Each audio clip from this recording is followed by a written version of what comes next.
TNN TV کی بین الاقوامی خبروں کے ساتھ میں ہوں رخسار شہزاد۔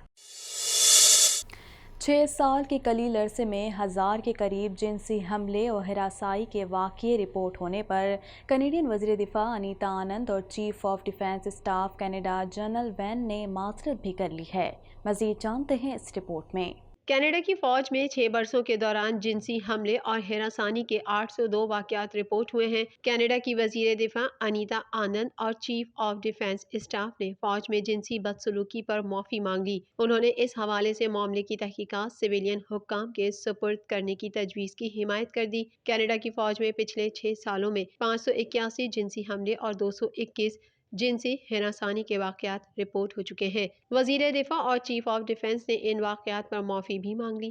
تفصیلات کے مطابق کینیڈا کی فوج میں پچھلے 6 سالوں میں جنسی حملوں اور جنسی ہراسانی کے واقعات میں ریکارڈ اضافہ دیکھا گیا ہے، جس کے بعد ان معاملات کی تحقیقات کی گئی تو کئی ایسے واقعات بھی وجود رکھتے تھے جن کو رپورٹ یا رجسٹرڈ نہیں کیا جا سکا۔ غیر ملکی خبر رساں ادارے کے مطابق 6 سال کے قلیل عرصے میں 1000 کے قریب جنسی حملے اور ہراسانی کے واقعات رپورٹ ہونے پر کینیڈین وزیر دفاع انیتا آنند اور chief of defence staff Canada general when نے معذرت بھی کر لی ہے۔ کینیڈا کے وزیر دفاع اور چیف آف ڈیفنس اسٹاف نے اعتراف کیا کہ کینیڈا اپنے فوجیوں کے تحفظ میں ناکام رہا ہے۔ کینیڈا کے chief of defence staff general when نے اس حوالے سے کہا ہے کہ اعتماد ہی زندگی اور موت میں فرق ہے اور ہم نے اس امانت میں خیانت کی ہے۔ وزیر دفاع انیتا آنند کا کہنا تھا کہ کینیڈین حکومت کی طرف سے جنسی بدسلوکی کے معاملے پر معافی مانگتی ہوں۔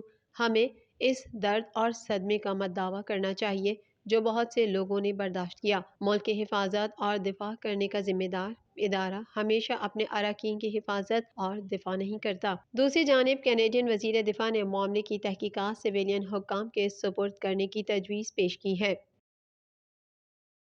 کینیڈین صوبے اونٹیریو میں حکام اومیکرون کو پھیلنے سے روکنے کے لیے اقدامات کر رہے ہیں۔ صوبے میں ملازمین کے دفاتر میں لوٹنے کے منصوبے کو فروری تک مؤخر کر دیا گیا ہے۔ اس حوالے سے مزید جانتے ہیں۔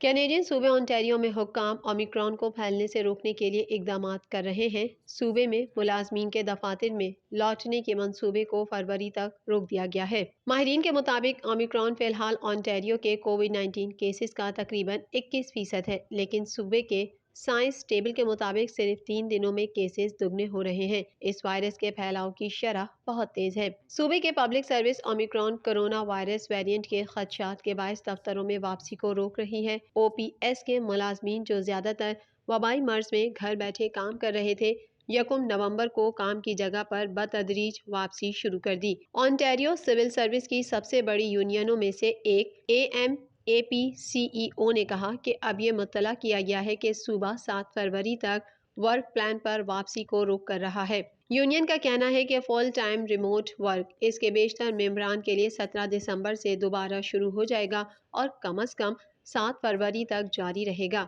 یہ اعلان chief medical officer of health doctor Karen Moore کے اومیکرون کے پھیلاؤ کو محدود کرنے کے لیے نئے اقدامات کی ایک سیریز پر دستخط کرنے کے صرف 3 دن بعد سامنے آیا ہے، جس میں یہ سفارش بھی شامل ہے کہ آجر ملازمین کو گھر سے کام کرنے کی اجازت دینے کی ہر ممکن کوشش کریں۔ پبلک سروس کے فیصلے سے اس کے تقریباً 30,000 ملازمین متاثر ہوں گے۔ OPS کے ساتھ مزید 30,000 ملازمین صوبے بھر میں ذاتی طور پر کام کر رہے ہیں۔ دوسری جانب ٹورنٹو انتظامیہ نے یہ بھی کہا ہے کہ وہ توقع کرتا ہے کہ اس کے تمام کارکنان 4 جنوری سے کم از کم جز وقتی طور پر دفتر میں حاضر ہونا دوبارہ شروع کر دیں گے۔ ابھی تک اس پلان میں اعلان کرنے کے لیے کوئی تبدیلی نہیں کی گئی ہے، لیکن انہوں نے تجویز دی کہ اس پر نظر ثانی کی جائے گی۔ کینیڈا میں اومیکرون کے پھیلاؤ نے حکام کو تشویش میں مبتلا کر دیا ہے۔ کینیڈین وزیر اعظم نے وزرائے اعلیٰ کا اجلاس بلانے کا فیصلہ کر لیا۔ مزید جانتے ہیں اس رپورٹ میں۔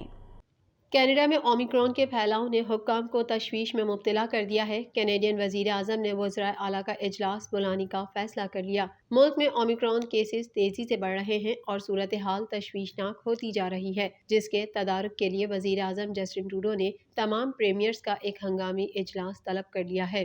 وزیر صحت کا کہنا ہے کہ اجلاس میں اس نئے وائرس پر قابو پانے کے اقدامات کے علاوہ سفری پابندیوں پر بھی غور کیا جا سکتا ہے۔ ان کا کہنا تھا کہ حکومت اس نئے وائرس پر قابو پانے کے لیے دیگر آپشنز اور حفاظتی اقدامات پر بھی غور کرے گی۔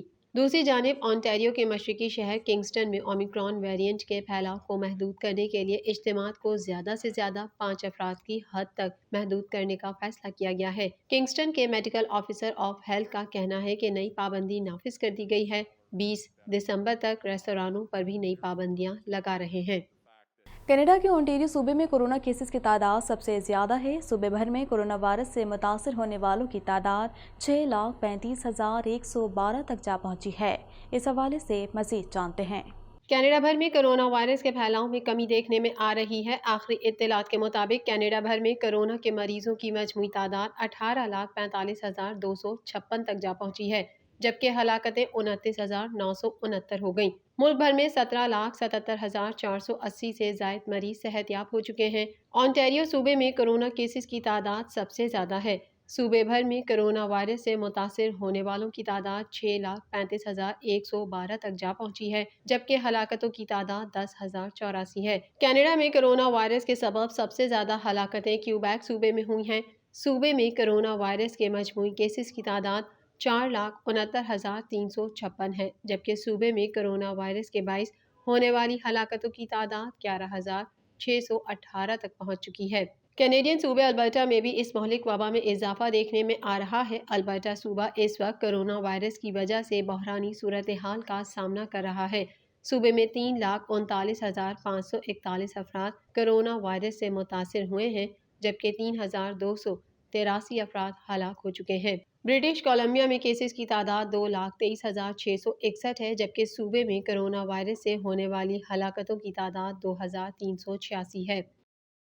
ترجمان وائٹ ہاؤس جین ساکی نے کہا ہے کہ افغانستان کے منجمد اثاثوں کو جاری کرنے کا عمل پیچیدہ اور چیلنجنگ ہے، جس میں کئی رکاوٹیں حائل ہیں۔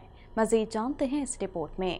ترجمان وائٹ ہاؤس جین ساکی نے کہا ہے کہ افغانستان کے منجمد اثاثوں کو جاری کرنے کا عمل پیچیدہ اور چیلنجنگ ہے، جس میں کئی رکاوٹیں حائل ہیں۔ عالمی خبر رساں ادارے کے مطابق طالبان حکومت کے مطالبے پر رد عمل دیتے ہوئے ترجمان وائٹ ہاؤس نے کہا ہے کہ ہمیں افغان عوام کے مسائل کا ادراک ہے، لیکن منجمد اثاثوں کو فوری طور پر جاری نہ کرنے کی کئی وجوہات ہیں۔ جین ساکی نے بتایا کہ افغان اثاثوں پر 9/11 متاثرین نے بھی عدالت میں دعویٰ کر رکھا ہے۔ طالبان اب تک امریکہ اور اقوام متحدہ کی پابندیوں کی فہرست میں شامل ہیں، جس کے باعث طالبان حکومت کو فائدہ پہنچائے بغیر افغان عوام تک امداد کی ترسیل کا طریقہ کار بھی وضع نہ ہو سکا ہے۔ ترجمان وائٹ ہاؤس جین ساکی نے مزید کہا کہ منجمد اثاثوں کی بحالی آسان اور سادہ عمل نہیں، یہ کئی دشوار گزار، پیچیدہ اور چیلنجنگ مرحلوں کا مجموعہ ہے، اس لیے منجمد اثاثے جاری کرنے کے حوالے سے کوئی اپ ڈیٹ نہیں دے سکتے۔ تاہم انہوں نے امید ظاہر کی کہ افغانستان کے منجمد اثاثوں کے بارے میں اتحادیوں اور شراکت داروں کے ساتھ مل کر جائزہ لے رہے ہیں، جلد کسی نتیجے پر پہنچ جائیں گے۔ ورلڈ بینک اور ڈونرز بھی اسی کام میں مصروف ہیں۔ ترجمان وائٹ ہاؤس جین ساکی نے یہ بات طالبان حکومت کے وزیر خارجہ امیر خان متقی کی جانب سے رحم اور ہمدردی کی بنیاد پر منجمد اثاثوں کی بحالی کے مطالبے کے جواب میں کہی۔ افغان وزیر خارجہ امیر اللہ متقی نے یہ بھی کہا تھا کہ افغانستان پر عائد پابندیوں کا کوئی فائدہ نہیں ہوگا۔ غیر مستحکم یا کمزور طالبان حکومت کسی کے مفاد میں نہیں ہے۔ چین نے امریکہ کو خبردار کیا ہے کہ بلا جواز اور غیر محتاط پابندیوں سے باز رہے، ورنہ پوری شدت سے جوابی وار کریں گے۔ اس حوالے سے مزید جانتے ہیں۔ چین نے امریکہ کو خبردار کیا ہے کہ بلا جواز اور غیر محتاط پابندیوں سے باز رہے، ورنہ پوری شدت سے جوابی وار کریں گے۔ عالمی خبر رساں ادارے کے مطابق امریکہ نے مصنوعی ذہانت کی کمپنی سینس ٹائم سمیت چینی افراد اور اداروں پر انسانی حقوق کی خلاف ورزی کا الزام عائد کرتے ہوئے کڑی پابندیاں عائد کی ہیں، جس پر چین نے سخت رد عمل دیا ہے۔ چین کی وزارت خارجہ کے ترجمان وانگ وین بن نے امریکی پابندیوں کی مذمت کرتے ہوئے امریکہ کو متنبع کیا ہے کہ غیر محتاط اور بلا جواز پابندیوں پر بھرپور جوابی حملہ کریں گے۔ ترجمان وزارت خارجہ نے امریکہ سے پابندیاں ہٹانے کا مطالبہ کرتے ہوئے کہا کہ چین کے اندرونی معاملات میں مداخلت اور چین کے مفادات کو نقصان پہنچانا بند کرے۔ ترجمان وانگ وین بن نے سنکیانگ میں مسلم ایغور کمیونٹی کے حوالے سے چین کی پالیسیوں کا دفاع کرتے ہوئے کہا کہ تشدد، دہشت گردی، علیحدگی پسندی اور مذہبی انتہا پسند قوتوں کا مقابلہ کرنے کے لیے پرعزم ہے۔ واضح رہے کہ چینی افراد اور اداروں پر امریکہ نے پابندیاں عائد کرتے ہوئے کہا تھا کہ یہ لوگ سنکیانگ میں انسانی حقوق کی خلاف ورزی میں ملوث ہیں۔ سعودی عرب میں لگاتار چوتھے روز بھی کورونا کے 50 سے زائد کیسز سامنے آئے۔ گزشتہ 24 گھنٹوں کے دوران وبا کے 65 نئے کیسز رپورٹ ہوئے۔ مزید جانتے ہیں اس رپورٹ میں۔ امریکہ میں کرونا وائرس سے 8 لاکھ افراد لقمہ اجل بن گئے۔ یہ دنیا بھر میں کرونا وائرس سے ہلاکتوں کی سب سے بڑی تعداد ہے۔ دنیا بھر میں کرونا وائرس سے متاثرہ افراد کی تعداد 27 کروڑ 18 لاکھ 74 ہزار 394 تک جا پہنچی ہے، جبکہ اس موذی وائرس سے اموات 53 لاکھ 40 ہزار 450 ہو گئیں، جبکہ 24 کروڑ 44 لاکھ 53 ہزار 744 کرونا مریض صحت یاب ہو چکے ہیں۔ کرونا وائرس کے کیسز اور اس سے اموات کے اعتبار سے امریکہ تاحال پہلے نمبر پر ہے، جہاں اس وائرس سے اب تک 8 لاکھ 21 ہزار 335 افراد موت کے منہ میں پہنچ چکے ہیں، جبکہ اس سے بیمار ہونے والوں کی مجموعی تعداد 5 کروڑ 11 لاکھ 36 ہزار 442 ہو چکی ہے۔ 1 ارب سے زائد آبادی والا ملک بھارت کرونا وائرس کے مریضوں کی تعداد کے حوالے سے دوسرے نمبر پر ہے، جہاں اس وائرس سے 4 لاکھ 76 ہزار 135 ہلاکتیں ہو چکی ہیں، جبکہ اس سے متاثرہ 3 کروڑ 47 لاکھ 10 ہزار 630 مریض سامنے آ چکے ہیں۔ سعودی عرب میں کرونا وائرس کے یومیہ کیسز میں مسلسل اضافہ ریکارڈ کیا جا رہا ہے۔ عرب میڈیا کی رپورٹ کے مطابق مملکت میں لگاتار چوتھے روز بھی کرونا کے 50 سے زائد کیسز سامنے آئے۔ گزشتہ 24 گھنٹوں کے دوران وبا کے 65 نئے کیسز رپورٹ ہوئے۔ سعودی عرب اسی فہرست میں 62ویں نمبر پر پہنچ چکا ہے، جہاں کرونا وائرس سے اب تک کل اموات 8,856 رپورٹ ہوئی ہیں، جبکہ مملکت میں کرونا مریضوں کی تعداد 5,50,369 تک جا پہنچی ہے۔ TNN ٹی وی کے نیوز بلیٹن سے فی الوقت اتنا ہی۔ مزید خبروں اور اپڈیٹس کے لیے دیکھتے رہیے TNN ٹی وی۔